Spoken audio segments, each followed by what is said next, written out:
Hey man, Babyshooter was attacked and almost unalived in the LA County jail. Who sent that blitz? Bro, I ain't got nothing to do with nothing, bro. Oh man, come on. Hey bro, I ain't got nothing to do with nothing, bro. You didn't do nothing. I didn't do none of that stupid shit, bro.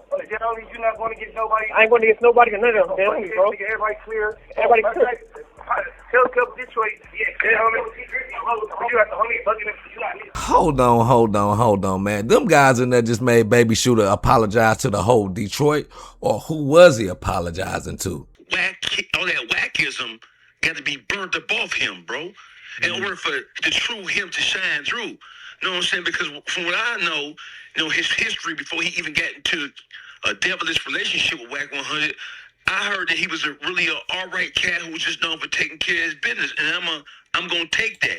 You know what I'm saying? Even though he didn't flip-flop, he was Pyru once upon a time, from what I'm hearing, and then he crossed over to start Crip. I mean, sometimes people go through transitions, but I have no choice but to accept the apology, even though it was made under duress. I hope he stands on that because he know he was wrong. And how he get back to the county jail, and I want to know what happened to this $1 million deal Wack Keisha got him. Why he back in the county jail? I thought. All right, y'all heard it right there. Dawgface accepted the apology on the behalf of himself or the Grizzly gang. I don't know, but Dawgface is saying that Babyshooter probably got a future on this internet if he get out of the hands of, guess who? Wack 100. But man, I ain't gonna do too much talking, man. We gonna tap right into this content to see what really went down there, how Dawgface feel about this whole situation, man. So make sure y'all hit that like, hype, and subscribe, man. Get this video on the algorithm, man. We at 6K subscribers. We on the verge of getting 10K. So y'all do your boy a favor, man. If you're new to the channel, hit that subscribe button for me, man. But let's get into it, man. Let's see what these guys talking about. Shout out to Rockstar for the content, man. Look, bro, G7 Grizzly gang, we don't know nothing about. But listen, that's LA politics, brother. Cause y'all tell people to stay out of LA politics. Whatever happened to that brother in there, as unfortunate as it may be, that was LA. They ain't had nothing to do with no Detroit. So I don't even know where you. I get it because you heard people screaming Detroit in there, but man, that's LA politicking. We don't got nothing to do with that, bro. LA told us to stay out their motherfucking business, so that's what we doing. But Hefe, you providing blow by blow, insider information, detail, talking about a bounty and collecting bounties, bro. What are you trying to get a nigga a big U? You trying to big U a nigga?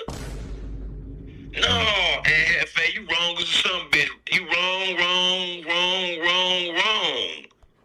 I need somebody to get a hold of NFA and tell him he needs to retract that statement, bro, because it's different between you guessing, but you stating that shit like it's a matter of fact. That ain't no matter of fact, bro. We don't know nothing about that shit, bro. We hearing about it just like y'all hearing about it, man. I heard about it from Rockstar. Rockstar always get the breaking news, bro.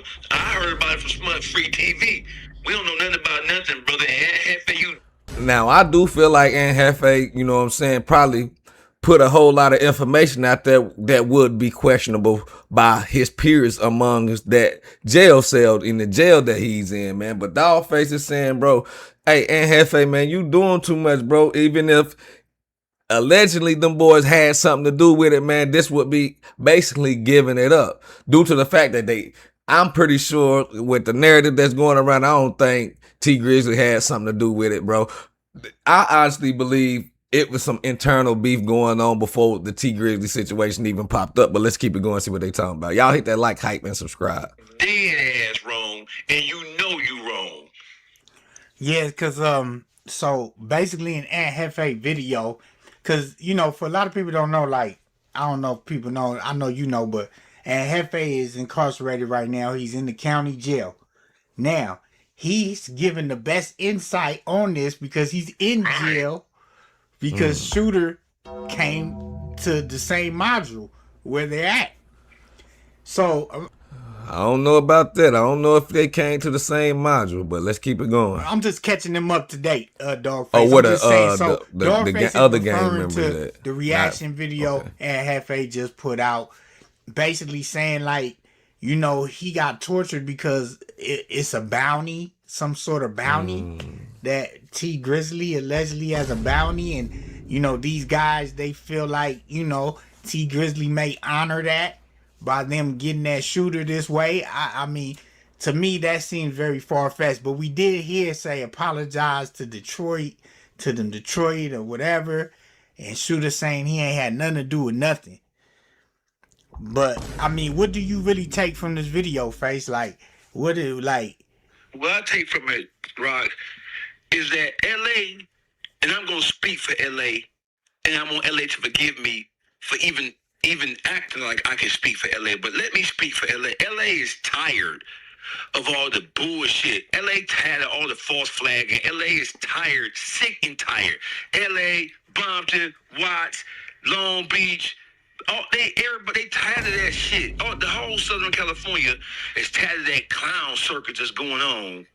Really coming out of no jumper for real, bro. You know what I'm saying? But it's just in general, they tired of motherfuckers running around acting like they represent it's an embarrassment to everybody out there when you look at the behavior of Babyshooter, when you look at all the fake shit, when you look at how he was propped up and used as a tool. LA sick and tired of that shit, bro. You know what I'm saying? LA is all Southern California is very prideful environment, bro. They sick of all them motherfuckers being used and being led by the nose to do shit and to embarrass the set. They sick of that shit, bro. And that's just somebody from the outside speaking. That's crazy work, bro. He see it just like everybody else seeing it, but let's keep it going. And so if I had to guess, if I was paid for my opinion, I would just simply say that he was around motherfuckers in there who just disagreed with the way he was flowing and disagreed with how he was cripping. Yeah. That's why I had to assume that, bro. And they were just tired of that shit, 'cause that shit ain't real. Yeah. Okay, I can agree with that. But then, and I heard something else too, though, bro. I heard it was they say Crip on Crip activities, but I heard it was Rolling 40 Crips. If y'all don't know about the Rolling 40 Crips and the Gangster Crips, which Babyshooter is, Gangster Crips and neighborhood Crips do not get along. I'm just putting that out there so y'all can understand the dynamic. Let's keep it going, though. So, I mean, do you accept the apology that they forced out of him? I do accept the apology, even though it appears as if it was made under duress.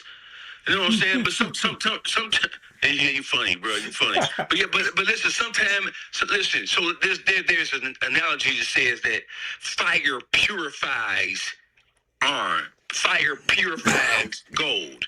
So sometimes it's called dross. Dross is a substance that covers pure gold. You can't see it until you put fire to it. And then the fire burns all the impurities off of the gold. Babyshooter may one day come out to be a shiny piece of gold, but he has to be purified first. All that wackism got to be burnt up off him, bro. In order for the true him to shine through. You know what I'm saying? Because from what I know, you know, his history before he even got into a devilish relationship with Wack 100, I heard that he was really an all-right cat who was just known for taking care of his business, and I'm gonna take that. You know what I'm saying? Even though he didn't flip-flop, he was Pyru once upon a time, from what I'm hearing, and then he crossed over to start cripping. I mean, you know, sometimes people go through transitions, but I have no choice but to accept the apology, even though it was made under duress. I hope he stands on that because he know he was wrong. And how he get back to the county jail, and I want to know what happened to this $1 million deal Wack Keisha got him. Why he back in the county jail? I thought he was living in Vegas or Calabasas somewhere. What the fuck is going on with that? See, I'm going to keep it a band with you.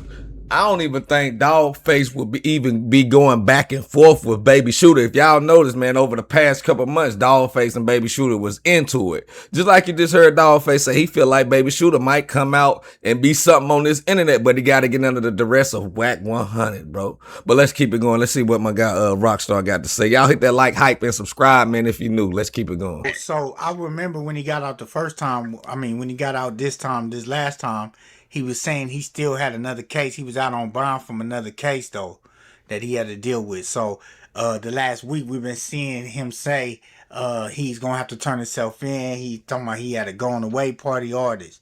So I guess yesterday he finally landed in there. You know what I'm saying?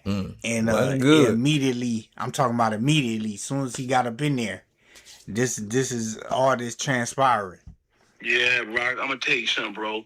I think this is all internal LA business, bro. I think that you got so many people who representing those different nations and different groups out there who just tired and fed up and frustrated with. Hold on, Dawgface. Don't try to put it off on LA. Them niggas said Detroit. Man, I agree with Dawgface. That's internal beef. They just use that Tee Grizzley as a motive to go at old buddy because he came in, you know, he was a sensation on the internet when he first got out. Like I told y'all, he was the guys that got on him in there was an enemy to his neighborhood, bro. But let's keep it going. But Smut Free trying to make it seem like it's a Detroit play, man. I don't think it's no Detroit play. It could have been the motive though, keep it a band, but I don't think it was called. Audio. I get you. It happened in LA, but we heard Detroit in that audio. But listen, bro. As we all, I have received an education about politics in LA. Nothing goes on. Not a dime bag not a nickel bag get pushed in the park. A nickel bag don't get pushed in the park without having to go through certain channels. And I'm not saying that it's any particular person's fault or group's fault or it's their responsibility, but I'm just saying I think just in general, I think that what he received was just LA saying, bro, you are making all of us look bad. You making the whole state, specifically and especially Southern California, look bad with how you playing this shit. I think it's just an overflow reaction. A motherfucker just like, bro, you damn like a little bitch ass nigga, and you false flagging, and you misrepresenting, and you allowing yourself to be led around by a motherfucker who you can see clearly been lying motherfuckers up. Talked about Wack 100. So I mean, it just is what it is. I don't know what the fuck. I heard him say the LA thing. I mean the Detroit thing in there, and he should have apologized. Yeah. Because he allowed Wack 100 to disseminate 2 pieces of fake paperwork. Now I don't give a fuck if you from LA or New York or Detroit or Chicago or Houston or whatever, bro. You create fake paperwork, trying to put yourself. Trying to inspire 15 seconds of 15 minutes of fame. You willing to do when you got a nigga who willing to do anything for fame and stardom, this is the result of motherfuckers willing to do anything for fame and stardom. That's a fact. Well, that's crazy because and Hefe felt like the guys who initiated whatever they initiated are trying to get stardom or trying to get some type of clout recognition from Tee Grizzley or the city of Detroit. That very well could be true too, but I just don't believe that Tee Grizzley done put a word out there. Hey man, I can almost guarantee Tee Grizzley didn't know that old buddy had got locked up. Neither did Dawgface. So I'm telling y'all, bro, that was just to initiate the whooping that he came in. They say he had some $6,000 earrings on too, but let's keep it going. Y'all hit that like, hype, and subscribe. We gonna get up out of here in a few, and I'm gonna give y'all my whole rundown about this whole situation at the end. So stay in here if you're in here. Hit that like button. Man, shit, bro. I don't know what the fuck, and hey, listen, and Hefe, I hope you hear this the same way you calling out, giving this information. I hope that somebody put this. This is a personal letter, dear Aunt Hefe. Please don't try to connect no dots with no motherfucking hit. That's what you basically did by saying that they collected on a bounty. When you even use that or trying to, he didn't. Yeah, don't make it seem like he did it. Let's keep language, going. bro. You're the first person to even use that language. You know, I mean, why couldn't it have been them guys just was frustrated? You know what I'm saying? Them guys not saying nothing on the audio about we this is a bounty. They just simply saying you need to apologize. And that feeling and that frustration was just what it was. It was a feeling and frustration based on how Babyshooter was allowing himself to be played. And I'm assuming in the county jail in LA, he was around all Crips. They don't put Crips in the same pile with Bloods. Yeah, but so that's Crip business. All right, man, we gonna cut that right there. I'm pretty sure that Rockstar about to enlighten Dawgface that gangster Crips and the neighborhood Crips do not get along. But my whole thing is Dawgface or Tee Grizzley did not send no hit. And I'm saying that for that. I'm gonna call it ball, strike. I know my title probably looked kind of crazy, but yeah, he did not. I don't think neither one of them called the hit, man. It was an internal push. This guy, Babyshooter, came in from the streets, had them been doing all kinds of vlogs, dissing, you know what I'm saying, talking crazy about his rivals, you know what I'm saying, could very well equals the Rolling 40s. You gotta look, Rolling 40s and 5-3, they right there in the same vicinity. Two different gangs, still Crip gangs, but they're a neighborhood and they're a gangster gang. And they don't like each other. So he come into the, not to the Gaston County, but to the LA County jail system. And he got these $6,000 earring and they throw him in a module where straight enemy Crips are at. Man, they sickening, bro. And they yos that, oh, bro, this the same guy that was talking crazy about Tee Grizzley. Man, they talking about Tee Grizzley, put the bounty on. And that's how it took off. But my guy Dawgface said, hey, bro, them LA guys are tired of Babyshooter being misled by Wack 100, bro. And that's, hey, and this is the results that happen to you when you chase the fame and the clout. Shout out to my guy Rockstar for the content, man. Y'all want to go listen to the rest of this, y'all go straight over there and check it out, man, over here at Rockstar TV, Smut Free TV, Rockstar Reactions, bro. Dawgface speaks on Babyshooter jail incident. They made him apologize. Hey, that's crazy work, bro. But I want y'all to leave y'all thoughts in the comments, man, and let me know what y'all think about this whole situation. I don't know, just keeping it real. We're going to call a ball, a strike. The Metaverse Umpire. BT Scoop, I'm out.